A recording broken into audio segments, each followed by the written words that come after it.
Good evening. I want you to think about one of the most profound and valuable lessons that you've ever learned in your life. Got it? Do you remember where you were when you learned that lesson? Most of us do. I know exactly where I was when I learned many of the most profound lessons in my life.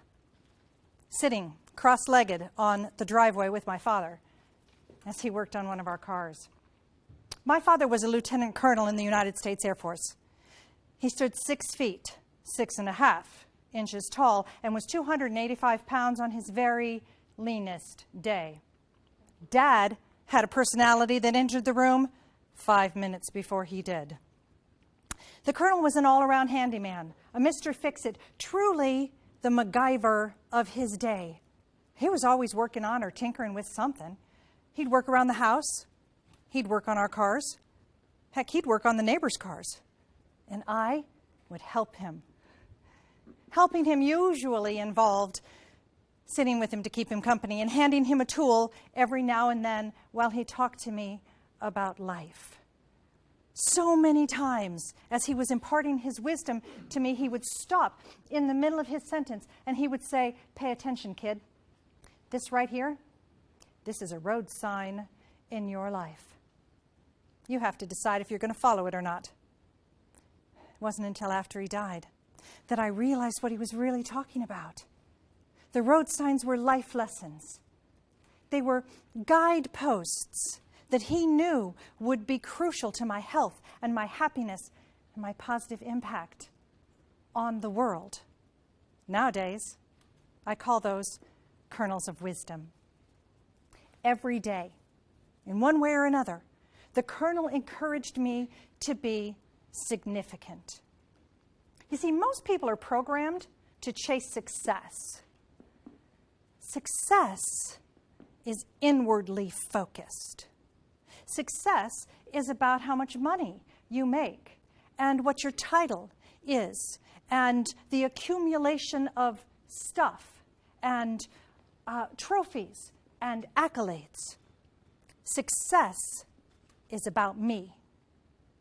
Significance, on the other hand, is about we. Significance is outwardly focused. Significance has nothing whatsoever to do with how much money you have or make or what your title is or what your perceived power is. It's not about compensation packages and parking spots. Significance is about how many lives you touch and the manner in which you choose to impact them, because how we impact others is a choice. Significant leaders are intentional in having a positive impact. In addition, significant leaders empower those they are leading to create their own legacy of significance and carry the concept forward. Indeed, you will know that you are a significant leader when people who talk about you, they don't talk about what you've achieved for yourself, but rather what you've accomplished to benefit others. The colonel used to say, anyone can be successful, kiddo. Making money, climbing the corporate ladder, that's easy. Choose to be significant. Following that road sign, that kernel of wisdom, has become part of my life's work. And because of that, I've had the privilege of sitting at the feet of many significant leaders, in addition to my father. And I've learned bits and pieces from each of them. I've noticed, though, that all of them have certain characteristics in common. And over the past few years, I have condensed what I believe to be the most indisposable of those characteristics into my 9 essentials of significant leadership. Today, I'd like to share 2 of them with you. The first is this: treat all people with respect. Now that may seem like a very simple concept, But in practice, it's a lot more complicated than that. You know, I read in a book once when I was younger than I am today. The book was called How to Deal with Difficult People. It was by Paul Friedman. I don't know if Friedman intended this to be profound. It was profound to me. And I took it on as a standard for my life. Friedman said this: I choose to treat this person with respect, whether or not I like what they think, say, or do. Now, to me, that means that even though they're not treating me with respect, I choose to treat them with respect. And the operative word in that sentence would be what? Choose. Choose. Yes, thank you. It's a choice. It's a choice we make every day. I call it walking higher ground. It is the foundation upon which I've tried to build my life and my business. Now, some people think that functioning from that paradigm, treating other people with respect, even though they're not treating me with respect, some people think that would put them at a disadvantage. Nothing could be further from the truth. Because higher ground is always the most powerful place to be. I mean, certainly from a military perspective, higher ground is the most powerful place to be. But also from a personal perspective. Because when we are on higher ground, we rarely, if ever, need to question our intentions or apologize for our behaviors. Now, it's really important that you understand what I'm asking of you today. I'm not asking you to respect all people. I've met people. I know people. I've encountered people. I've observed, I've seen people who I absolutely cannot in any way respect. Maybe, for whatever reason, maybe it's the choices that they've made. Maybe it's their behaviors or the words that they choose or our differing ethics. For whatever reason, I can in no way respect them.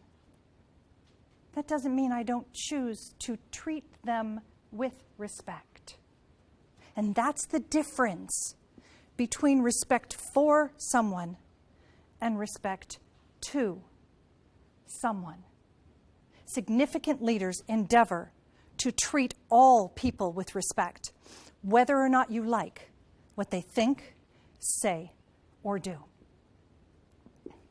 Our theme this evening is refresh, renew, refocus, reimagine. Fresh, new focus. Imagine. Our next essential nugget is the ability to do just that. It is open your mind to new possibilities. Now, sometimes that means that we have to be willing to learn and grow from our mistakes and our misfortunes.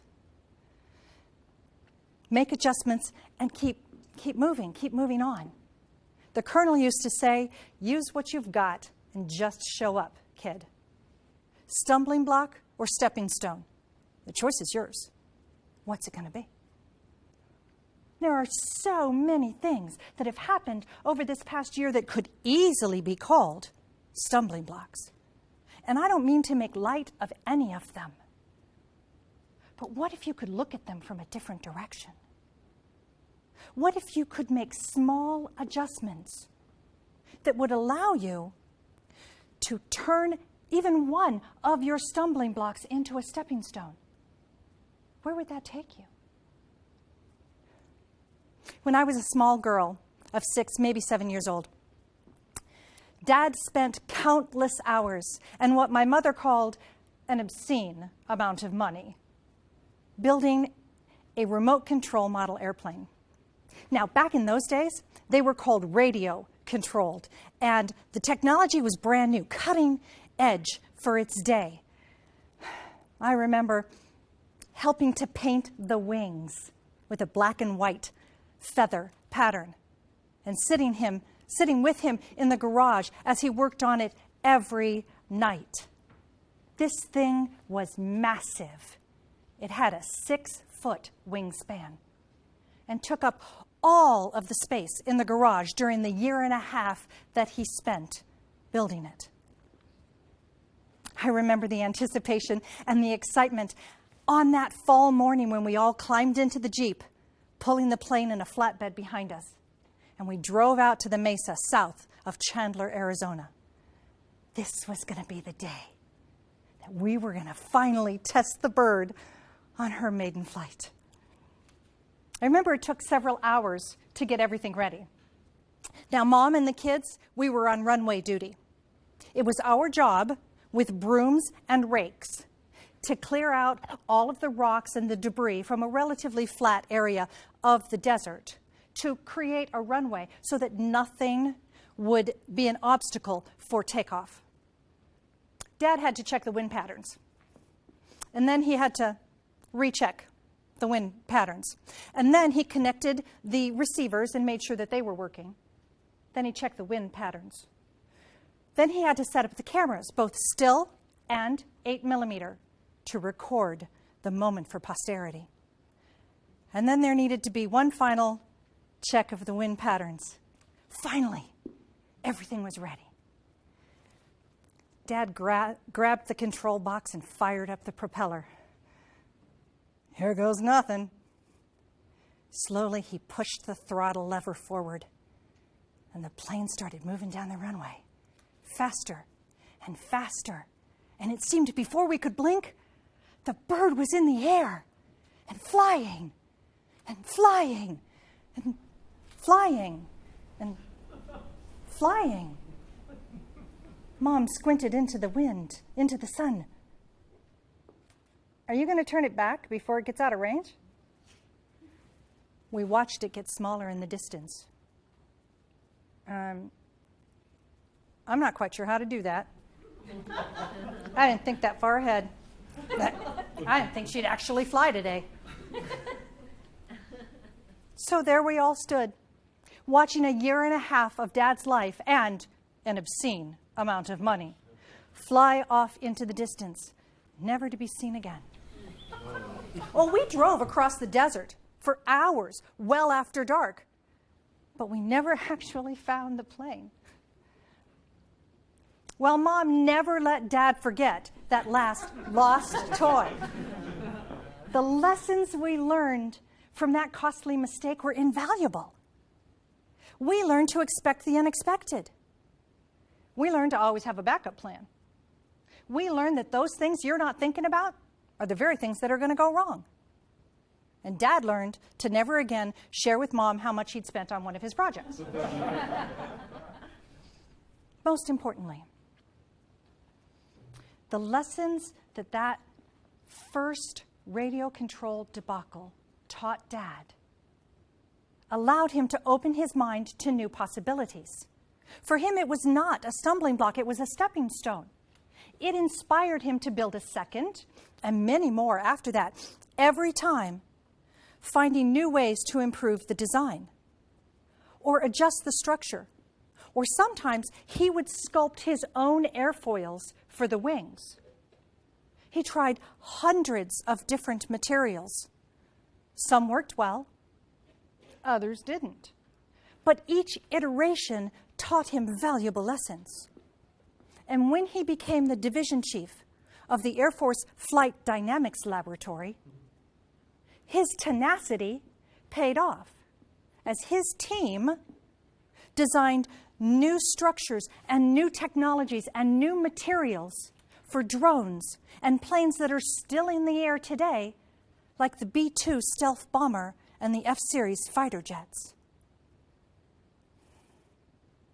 What are the stumbling blocks that you have encountered, or maybe are going through right now? Granted, some of them may be bigger than seeing a couple of $1,000s in a 1.5 years of your life fly off into the distance, never to be seen again. But what if you could look at them differently? What if you could take the lessons that you've learned and turn them into stepping stones? What if you could take what you've learned and put it into practice to benefit someone else? As you create your fresh, new focus and reimagine the next phase of your journey, How could you take the lessons from the last year and use them to be more significant than you could have ever dreamed that you could? The colonel focused his time and his energy on being a significant leader and encouraging his daughters to do the same.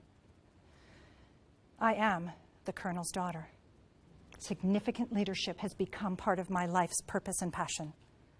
I'd love it if you all would consider joining me in that endeavor. Because, folks, anyone can be successful.